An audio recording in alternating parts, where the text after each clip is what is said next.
भरण्यासाठी या वेबसाईटची लिंक व्हिडिओच्या डिस्क्रिप्शन बॉक्स मध्ये टाकून देतोय. या वेबसाईटला तुम्हाला ओपन करायचंय. त्यानंतर इथं नवीन रजिस्ट्रेशन करण्यासाठी ऑप्शन इथे आपल्याला क्लिक करायचंय. त्यानंतर इथे आता आपल्याला स्वतःचं पहिलं नाव टाकायचंय. तेच नाव तुम्हाला पुन्हा टाकायचंय. तुम्ही संपूर्ण हे पहिलं नाव, मधलं नाव, आडनाव हे सर्व तुम्ही कॅपिटल अक्षरामध्ये टाकलं तरी काय अडचण नाही. तर आपल्याला पहिलं नाव टाकायचं, मधलं नाव टाकायचं, तेच पुन्हा कन्फर्म करायचं, पुन्हा टाकायचंय, आडनाव टाकायचं, तेच नाव तुम्हाला पुन्हा रिएंटर करायचं, कन्फर्म करायचंय. त्यानंतर ऑटोमॅटिकली तुमचं पहिलं, मधलं आणि आडनाव इथे खाली येऊन जाणार आहे. त्यानंतर खाली यायचंय, इथे एक मोबाईल नंबर द्यायचा. तोच मोबाईल नंबर पुन्हा तुम्हाला इथं कन्फर्म करायचं, पुन्हा टाकायचंय. कोणताही अल्टरनेटिव्ह मोबाईल नंबर असेल तर तुम्ही देऊ शकता. अदरवाईज इथं काहीच नाही भरलं तरी काय अडचण नाही.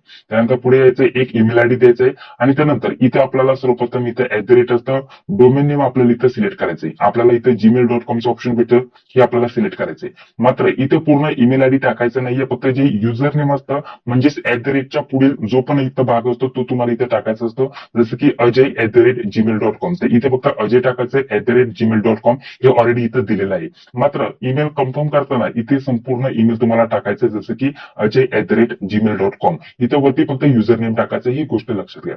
त्यानंतर इथं हा जो कॅप्चा दिसत आहे, हा कॅप्चा तुम्हाला इथं भरायचा आहे. त्यानंतर इथं सेव्ह अँड नेक्स्टचं ऑप्शन इथे आपल्याला क्लिक करायचं आहे.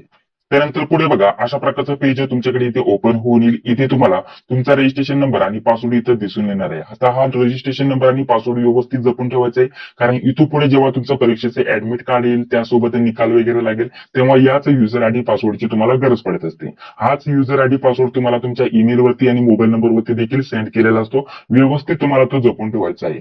तर त्यानंतर बघा, अशा प्रकारचं ऑप्शन तुमच्याकडे येऊन जातात. आता पुढे माहिती जाणून घेण्या अगोदर तुमच्यासाठी या पदभरतीसाठी जो अभ्यासक्रम असणार आहे, तर त्या हेतूने अतिशय महत्वाचं स्टडी मटेरियल याच्याबद्दल आपण माहिती जाणून घेत आहोत. या जाहिरातीमध्ये जर म्हटलं तर या पदाचा अभ्यासक्रम संपूर्ण आपल्याला लास्टला दिलेला आहे, जो की तुम्ही स्क्रीनवरती बघू शकता. इथे जर म्हटलं तर संपूर्ण अभ्यासक्रम दिलेला आहे. यामध्ये आपल्याला मराठी, इंग्रजी, सामान्य ज्ञान, बुद्धिमत्ता आणि अंकगणित यावरती प्रश्न विचारले जाणार आहेत. प्रत्येक विषयावरती 25-25 प्रश्न विचारले जातील. अशा प्रकारे इथे सांगण्यात आलेलं आहे. टोटल 100 प्रश्न 200 गुणांसाठी हे विचारले जाणार आहेत मित्रांनो. आणि प्रत्येक या प्रश्नाला जर म्हटलं तर 5 पर्याय उपलब्ध असतील, हे देखील लक्षात ठेवा. 4 पर्याय नाहीये मित्रांनो. त्याच्यामुळे आपल्याला जर म्हटलं तर आपण इथं मनाने कोणत्याही इथं प्रश्नाचं उत्तर सिलेक्ट केलं तर इथं चुकायचे इथं चान्सेस जास्त असणार आहे, कारण ऑप्शन 5 असणार आहे मित्रांनो. आणि इथं कोणत्याही प्रकारचं इथं निगेटिव्ह मार्किंग नसणार आहे, अशा प्रकारचं देखील सांगण्यात आलेलं आहे मित्रांनो. तर या सर्व विषयांच्या नोट्स आपण उपलब्ध करून देतोय अतिशय कमी किमतीमध्ये. याच्याबद्दल थोडक्यात माहिती तुम्हाला इथं देऊन घेत आहे. तर बघा मित्रांनो, यामध्ये जर म्हटलं तर फोटोग्राफ इथं काढून अपलोड करू शकता, काही अडचण नाही. जसं की इथं बघा, QR कोड स्कॅन करायचं ऑप्शन आहे. आता हे जे ऑप्शन आहे ते का देण्यात आलेले ते थोडक्यात तुम्हाला इथं मी समजून सांगतो. जसं की तुम्ही कोणत्याही मोबाईलचा इथं कॅमेरा ओपन करू शकता किंवा जो QR आहे तो इथं ओपन करू शकता. जसं की आता लॅपटॉपवर तुम्ही पूर्ण फॉर्म भरायचा व्हिडिओ सांगत आहे, परंतु मला जो फोटोग्राफ अपलोड करायचा आहे तो मोबाईलवरून काढून अपलोड करायचा आहे. तर मी काय करणार, इथं QR कोड हा स्कॅन करणार. इथं QR कोड स्कॅन केल्यानंतर ऑटोमॅटिकली एक वेबसाईट माझ्या मोबाईलवरून इथं ओपन होऊन येईल आणि डायरेक्टली कॅप्चर फोटोचं ऑप्शन इथं उपलब्ध होऊन येईल. जसं की आता ऑलरेडी जर म्हटलं तर माझ्याकडे जो कॅमेरा आहे मोबाईलचा तो चालू झालेला आहे आणि त्यांनी मी फोटो इथं काढून अपलोड करणार आहे, जे की तुम्हाला मी दाखवत आहे. आता कोणत्या प्रकारचा इथं लॅपटॉपचा कॅमेरा मी चालू केलेला नाहीये, डायरेक्टली कॅमेरा माझ्या मोबाईलमध्ये चालू आहे. तिथूनच मी फोटो काढू शकतो आणि इथे अपलोड करू शकतो. तर बघा, ऑटोमॅटिकली इथं डायरेक्टली माझा फोटो इथं अपलोड झालेला आहे. इथं थोडंसं ब्लर करत आहे. बाकी जर म्हटलं तर मोबाईलवर तुम्ही इथं हा फोटो कॅप्चर करून इथं अपलोड केलेला आहे. तुम्हाला जर वाटत असेल तुम्ही डायरेक्टली इथून जर कॅप्चर फोटोचं ऑप्शन इथे क्लिक केलं तर तुम्ही डायरेक्टली जो आपला लॅपटॉपचा वेबकॅम असतो त्याच्यावरून देखील फोटो काढून इथं अपलोड करू शकता, काय अडचण नाही. त्याच प्रकारे आता फोटोग्राफ आपल्याला पासपोर्ट साईज फोटो इथं आपल्याला इथं साईज करून घ्यायची. इथं गाईडलाईन्स दिलेल्या आहेत. फोटोग्राफ आणि सिग्नेचर कशी पाहिजे त्याच्याबद्दल संपूर्ण माहिती दिलेली, ती तुम्हाला व्यवस्थित वाचायची. त्या साईज मध्ये फोटो तुम्हाला इथं तयार करायचा आणि तो फोटो तुम्हाला इथं अपलोड करायचा. त्याच प्रकारे इथे खाली सिग्नेचर आपल्याला अपलोड करायचे. दोन्ही फोटोग्राफरनी सिग्नेचर अपलोड केल्यानंतर इथं आय कन्फर्मचं ऑप्शन आहे, इथं टिक मार्क करायचं आणि खाली आपल्याला सेव्ह अँड नेक्स्टचं ऑप्शन आहे, इथं आपल्याला क्लिक करायचं. त्यानंतर बघा, अशा प्रकारचं ऑप्शन तुमच्याकडे इथे ओपन होऊन येईल. इथे आता सर्वप्रथम कॅटेगरी आपल्याला इथं सिलेक्ट करायची. त्यानंतर आपली कॅटेगरी कन्फर्म करण्याचा ऑप्शन आहे, तर तुम्ही आपली कॅटेगरी इथं कन्फर्म करणार. त्यानंतर खाली येणार, खाली आपल्याला विचारलं तुम्ही दिव्यांग व्यक्ती आहात का, असेल तर येस करायचं. आणि त्यानंतर तुमचा जो पण टाईप असेल ABCD जो पण असेल तो आपल्याला प्रवर्ग टाईप इथे सिलेक्ट करायचा.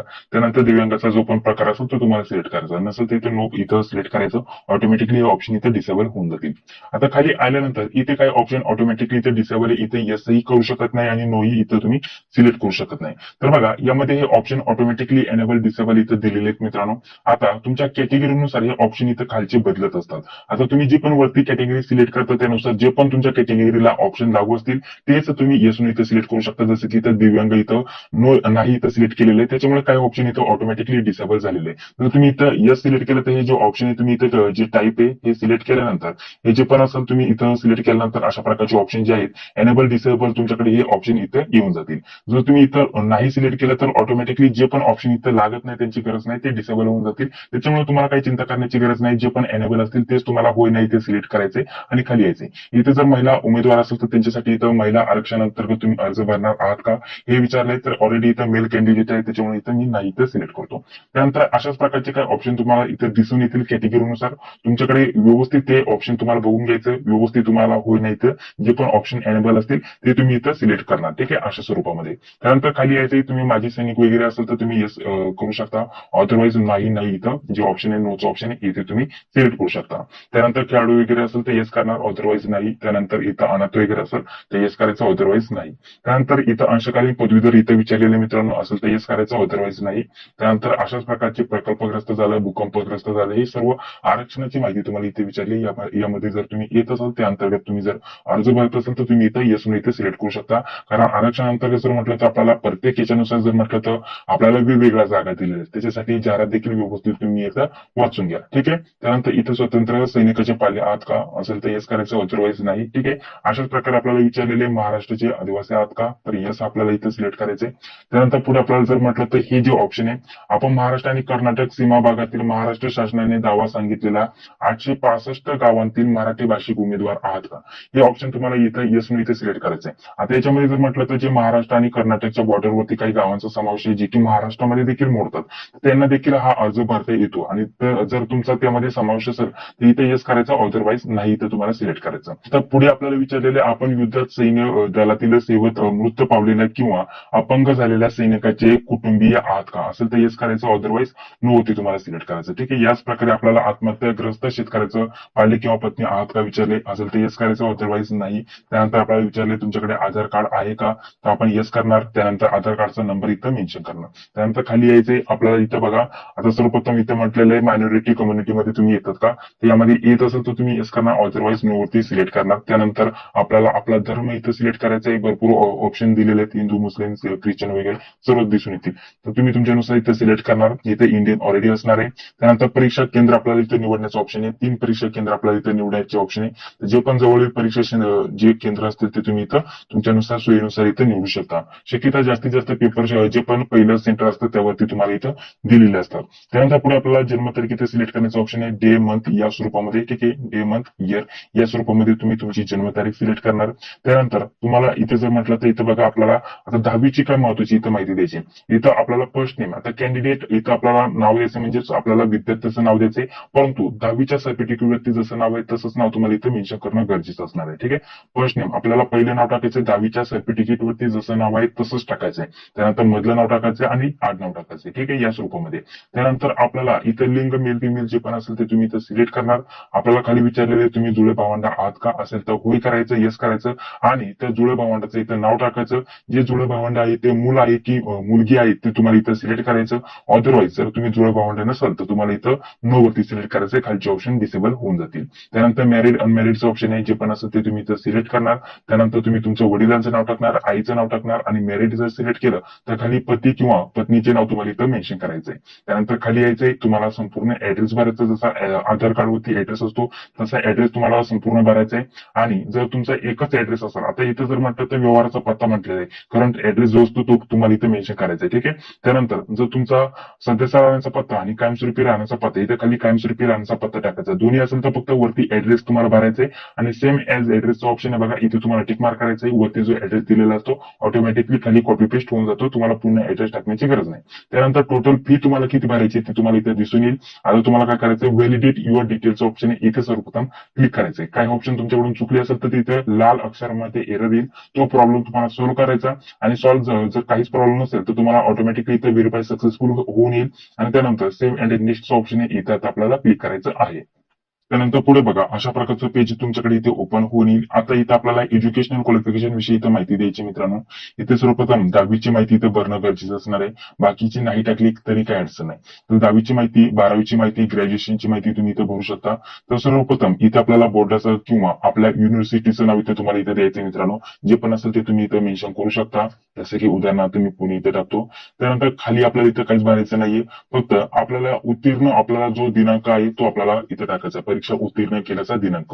आता बहुतेक विद्यार्थ्यांना हेच माहिती नसतं की नक्की ती दिनांक कोणती असते, कारण आपल्या मार्कशीट वरती फक्त आपल्याला जो महिना आणि वर्ष दिलेलं असतं, परंतु आपण केव्हा परीक्षा उत्तीर्ण केली त्याचा काही आपल्याला उल्लेख दिसत नाही. तर तुम्हाला काय करायचंय, 10वीचं जे तुमचं बोर्ड सर्टिफिकेट आहे, ठीक आहे, 10वीचं प्रमाणपत्र, ठीक आहे, 10वीचं गुणपत्रक आणि प्रमाणपत्र वेगवेगळं असतं. 10वीचं बोर्ड सर्टिफिकेट आपल्याला भेटलेलं असतं मित्रांनो.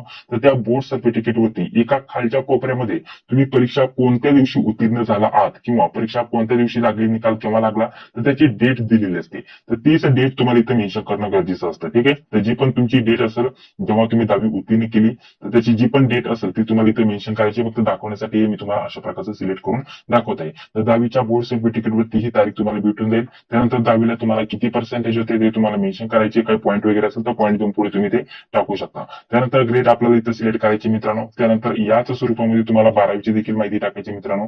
इथे आपल्याला शाखा इथे सिलेक्ट करायचे, आर्ट, कॉमर्स, सायन्स जे पण असेल ते तुम्ही इथे सिलेक्ट करू शकता. याच प्रमाणानुसार आपल्याला 12वीचं जे बोर्ड सर्टिफिकेट असतं त्याच्यावरती देखील पासिंग डेट दिलेली असते. तर जी पण असेल ती तुम्हाला इथे मेन्शन करणं गरजेचं असणार आहे. दाखवण्यासाठी इथे मी चुकीची डेट मेन्शन करत आहे, परंतु तुम्ही चेक करा आणि त्यानुसार तुम्ही इथे मेन्शन करणं गरजेचं असणार आहे. तर जे पण असेल तुम्हाला पर्सेंटेज वगैरे ते तुम्ही इथे मेन्शन करू शकता. त्यानंतर इथे आपल्याला जी श्रेणी आहे ती तुम्ही इथे सिलेक्ट करू शकता. याच प्रमाणानुसार तुम्हाला तुमचं ग्रॅज्युएशन वगैरे झालं असेल तर त्याची देखील माहिती इथं भरणं गरजेचं असणार आहे. ग्रॅज्युएशन तुम्ही कशातून केलं ते तुम्ही इथे टाकू शकता. तुमच्या कोर्सचं नाव तुम्ही इथे मेन्शन करू शकता. ठीक आहे, त्यानंतर या स्वरूपामध्ये तुम्ही जेव्हा पास झाला त्याची डेट तुम्ही इथे मेन्शन करणार. ही पदभरती, हे जे पद आहे ते 10वी पास वरती आहे मित्रांनो. त्याच्यामुळे जर विचार केला तर 10वी पास वरती असल्यामुळे तुम्ही फक्त 10वीची माहिती भरली तरी काय अडचण नाही, बाकीची नाही भरली तरी काय अडचण नाही. तर यानुसार तुम्ही तुमची माहिती भरणार. त्यानंतर हे सर्व झाल्यानंतर खाली येणार. खाली आल्यानंतर तुम्हाला कामाचा तुमच्याकडे काय अनुभव असेल, एक्सपिरियन्स असेल तर त्याच्याबद्दल तुम्ही इथं माहिती देऊ शकता. जसं की तुम्ही कुठं काम केलेलं त्या संस्थेचं नाव टाकायचंय, आपण कोणत्या पदावरती कार्यरत होतो त्या पदाचं नाव टाकायचंय. त्यानंतर तुम्ही कोणत्या तारखेपासून तर कोणत्या तारखेपर्यंत काम केलेलं आहे त्याच्याबद्दल इथे माहिती दिलेली आहे. सुरुवातीपासून ते एंड पर्यंत तुम्हाला टाकायचंय. ठीक आहे, या स्वरूपामध्ये. त्यानंतर कामाचं स्वरूप काय होतं ते टाकायचंय. त्यानंतर आपल्याला इथं जे कामाचं जे स्वरूप होतं, सेवा होतं, त्याच्याबद्दल इथं कुठं आपण काम केलेलं आहे त्याचे इथे लोकेशन टाकायचंय. त्यानंतर ऑटोमॅटिकली कामाचा जेवढा पण अनुभव असेल तो ऑटोमॅटिकली इथे तुम्ही डेट टाकल्यानंतर ते येऊन जाणार. परंतु तुमच्याकडे कामाचं जे पण अनुभवाचं सर्टिफिकेट आहे ते असणं गरजेचं असणार आहे. आता कामाचा अनुभव तुम्हाला इथं कंपल्सरी नसणार आहे मित्रांनो. जर असेल तर टाका, अदरवाईज नाही भरलं इथं टाकली, हे खाली सोडून दिलं तरी काय अडचण नाही. त्यानंतर खाली यायचं, इथं मराठी लँग्वेज ऑटोमॅटिकली आहे मित्रांनो. मराठी तुम्हाला लिहिता, वाचता आणि बोलता येणं गरजेचं असणार आहे. तर तिन्ही ठिकाणी ते आपल्याला टिक मार्क करायचे. त्याच सोबत तुम्हाला दुसरी कोणती लँग्वेज येते, जसं की आपल्याला हिंदी लँग्वेज येते, तर हिंदी लँग्वेज तुम्हाला लिहिता, वाचता, बोलता येत असेल तर तुम्ही इथं टिक मार्क करणार या स्वरूपामध्ये. त्यानंतर तुम्हाला इंग्लिश लँग्वेज येत असेल तर इंग्लिश लँग्वेज तुम्ही इथं मेन्शन करणार. ठीक आहे, तर इंग्लिश लँग्वेज तुम्हाला लिहिता, वाचता येत असेल तर तुम्ही इथं वाचणे त्यासोबत लिहिणे येते, परंतु बोलता येत नाही तर बोलण्याच्या ठिकाणी टिक नाही केलं तरी काय अडचण नाही. या स्वरूपामध्ये ही सर्व माहिती टाकून व्हॅलिडेट इथं डिटेल्स ऑप्शन इथे क्लिक करायचं. इथं व्हेरीफाय सक्सेसफुली होऊन येईल. त्यानंतर ओकेचं ऑप्शन आहे. त्यानंतर सेव्ह अँड नेक्स्ट वरती आपल्याला क्लिक करायचं आहे. त्यानंतर अशा प्रकारचं पेज तुमच्याकडे इथे ओपन होऊन येईल. तुम्ही जसा फॉर्म भरलाय ती संपूर्ण माहिती तुमच्याकडे इथे दिसून येणार आहे. काही तुम्ही फॉर्म भरताना काही चुका केला असेल तर आत्ताच बघून घ्यायचं. पेमेंट करण्याच्या अगोदर एकदा पेमेंट झालं तर तुम्हाला फॉर्म एडिट करता येत नाही. त्यामुळे तुम्ही जो पण फॉर्म भरला व्यवस्थित चेक करा. इथं फॉर्मचं प्रिव्ह्यू तुम्हाला बघण्यासाठी भेटतं. जी पण माहिती भरलेली असते ती व्यवस्थित चेक करून घ्यायची. त्यानंतर जर व्यवस्थित वाटत असेल तर खाली यायचं. खाली आल्यानंतर इथे आपल्याला आय एग्रीचा ऑप्शन आहे, इथे आपल्याला टिक मार्क करायचं. बाकीची माहिती व्यवस्थित चेक करून झाल्यानंतर कम्प्लीट रजिस्ट्रेशनचं ऑप्शन आहे, यावरती आता आपल्याला क्लिक करायचंय. अशा प्रकारचं नोटीस येईल की पेमेंट झाल्यानंतर तुम्ही पुढील कोणती प्रकारची प्रोसेस करू शकत नाही. त्यामुळे आताच व्यवस्थित फॉर्म इथं बरोबर भरला आहे की नाही ते चेक करा. जर असेल भरले तर ओके वरती क्लिक करा. ओके वरती मी क्लिक करतो. त्यानंतर कंटिन्यूचं ऑप्शन आहे, ओके वरती मी पुन्हा क्लिक करतो. त्यानंतर आपल्याला टोटल पेमेंट किती भरायचं या परीक्षा जे पण आपण कॅटेगरी सिलेक्ट केलेली असते त्याच्यानुसार किती पेमेंट भरावं लागणार आहे हे तुम्हाला इथं दिसून येईल. जसं की मी एससी कॅटेगरी सिलेक्ट केली होती तर इथं 900 रुपये पेमेंट आलेलं आहे. हा कॅप्चा तुम्हाला इथं मेन्शन करून इथं सबमिटचं ऑप्शन आहे, सबमिट वरती क्लिक करायचं आहे. त्यानंतर बघा पेमेंट करण्यासाठी भरपूर ऑप्शन इथे येऊन जातील. कोणत्याही मार्गाने तुम्ही पेमेंट करू शकता. इथं युपीआयचं ऑप्शन आहे, त्याचसोबत क्यूआरचं ऑप्शन आहे, net banking, credit card, debit कार्डचं ऑप्शन आहे. कोणत्याही मार्गाने तुम्ही पेमेंट करू शकता. जसं की युपीआय क्यूआर कोड मी इथं सिलेक्ट करतो. त्यानंतर मेक पेमेंटचं ऑप्शन मी इथं क्लिक करतो. अशा प्रकारचं येऊन जाईल. इथं प्रोसीड विथ पेमेंटचं ऑप्शन आहे, मी इथं क्लिक करतो. क्यूआरचं आपल्याला इथं स्कॅन करण्यासाठी ऑप्शन आहे किंवा युपीआय आयडी टाकून देखील पेमेंट करू शकता. तर इथं आपल्याला क्लिक करून क्यूआर कोड स्कॅन करायचं आणि पेमेंट करून घ्यायचं. पेमेंट झाल्यानंतर ऑटोमॅटिकली हे जे पेज आहे रिडायरेक्ट केलं जाईल तुम्हाला तुमच्या ऍप्लिकेशनची प्रिंट घेण्यासाठी. एक गोष्ट मात्र लक्षात ठेवा, पेमेंट करते वेळेस कोणत्या प्रकारचं हे पेज कट होऊन देऊ नका किंवा रिफ्रेश करू नका. एकदा पेमेंट पैसे कट झाले आणि पेज जर रिफ्रेश झालं तर पेमेंट कट होऊन जातं, परंतु तुमचं फॉर्मचं पेमेंट पूर्ण झालेलं दाखवत नाही. त्याच्यामुळे या गोष्टी तुम्हाला व्यवस्थित लक्षात ठेवायच्या मित्रांनो. पेमेंट करताना मोबाईलची स्क्रीन ऑफ करायची नाही, कॉल आला तरी कॉल उचलायचा नाही. पेमेंट झाल्यानंतर तुम्ही बाकीची प्रोसेस करू शकता किंवा ते जे पेज आहे ते क्लोज करायचं नाही. तर पटकन मी पेमेंट करून इथं ऍप्लिकेशनची प्रिंट इथं काढून देतो. तर बघा, पेमेंट झाल्यानंतर रिडायरेक्ट अशा प्रकारचं येऊन जाईल, आपल्याला रिडायरेक्ट केलं जाईल फॉर्मची प्रिंट घेण्यासाठी आणि तुम्ही इथं फॉर्मची प्रिंट इथे सेव्ह करून देऊ शकता अशा स्वरूपामध्ये. तर या प्रकारे तुम्ही संपूर्ण ऑनलाईन अर्ज भरू शकता मित्रांनो. संपूर्ण प्रक्रिया तुम्हाला अगदी सरळ आणि सोप्या भाषेमध्ये सांगण्याचा प्रयत्न केलेला आहे. बाकी या व्यतिरिक्त तुमचे अजून काय प्रश्न असतील तर कमेंट बॉक्समध्ये सांगायला विसरू नका, त्याच्यावरती नक्कीच तुम्हाला मी रिप्लाय देण्याचा प्रयत्न करेल. हा व्हिडिओ जर आवडला असेल तर